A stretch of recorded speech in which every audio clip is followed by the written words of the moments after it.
Saudaraku, Yesus melihat orang kerasukan setan itu dengan belas kasihan. Lalu Yesus mengusir legion untuk keluar dari orang tersebut.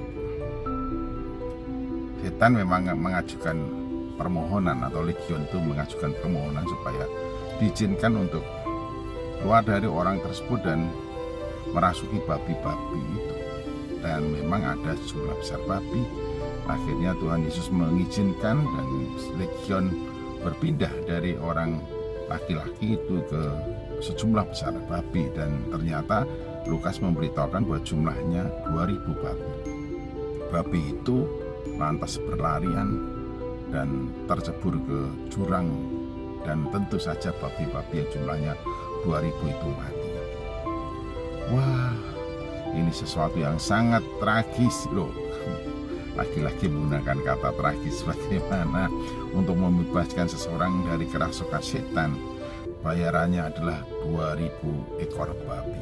Wah, kalau harga sekarang, wah itu sudah miliaran. 2000 ekor babi yang sedang digembalakan itu berlarian tanpa arah, dan akhirnya semua tercebur ke jurang dan mati. Tuhan Yesus menilai dan menghargai setiap jiwa itu begitu tinggi, tak ternilai. Bahkan dikatakan bukan dengan permata emas ataupun perak, untuk menebus dan melepaskan diri hidup manusia dari belenggu dosa dengan darahnya sendiri. Ini betul-betul memberitahukan kita bahwa saya, Bapak, Ibu, dan saudaraku yang ada di dalam Kristus, kita sungguh-sungguh berharga di mata Tuhan. Sungguh-sungguh berharga di mata Tuhan untuk membebaskan, melepaskan kita. Dia rela mengorbankan dirinya. Namun dari peristiwa legion yang merasuki seseorang kemudian diusir, dan setan-setan itu memilih untuk merasuki babi, di sini saja kita sudah melihat betapa berharganya jiwa manusia di mata Tuhan Yesus Kristus. Karena itu Yesus dengan penuh belas kasihan menolong manusia, menolong saya, menolong Bapak, Ibu, dan saudara-saudaraku. Dan sampai ada di antara kita yang tersesat atau disesatkan oleh karena setan, oleh karena iblis, oleh karena tipu daya muslihat dari roh-roh jahat. Ingat ya, roh-roh yang ada di dalam dunia ini tidak lebih berdaya daripada Roh Kudus yang berkuasa atas hidup kita.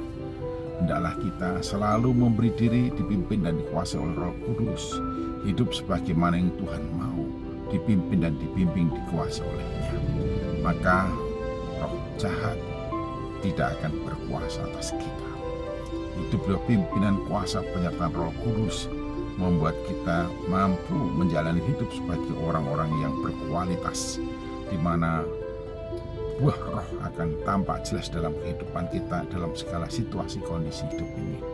Karena itu kalau kita sudah dilepaskan dan dibebaskan dari belenggu dosa oleh karena tipu daya musuh dan iblis, maka jangan lagi mau dipimpin dan dikuasai oleh dosa. Jangan lagi mau dibelenggu oleh nafsu keduniawan. Jangan lagi mampu dihasut dan ditipu oleh muslihat iblis. Dengan alasan apapun, jangan tergiur. Entah itu engkau mungkin ditawari supaya lebih tampan, lebih cantik, lebih menarik, lebih menawan, lebih sukses, lebih berhasil, dan sebagainya. Jangan sekali-kali mempedulikan tawaran dari kuasa kegelapan. Hidup di bawah pimpinan bimbingan kuasa penyertaannya, di bawah pemeliharaannya, cukuplah bagi kita. Karena apalah yang kita cari kalau di bawah pimpinan bimbingan dan pemeliharaannya di dalam dunia ini? Apakah yang kita cari kalau hidup setelah kita meninggalkan dunia ini pun sudah dijaminkan oleh Tuhan kita, Yesus Kristus?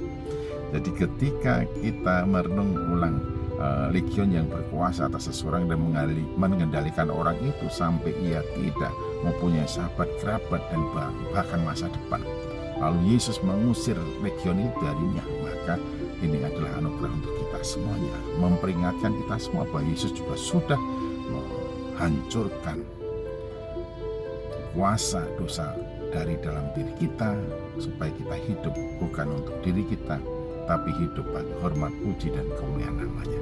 Hidup bagi Tuhan. Tuhan Yesus Kristus memberkati kita. Haleluya. Amin.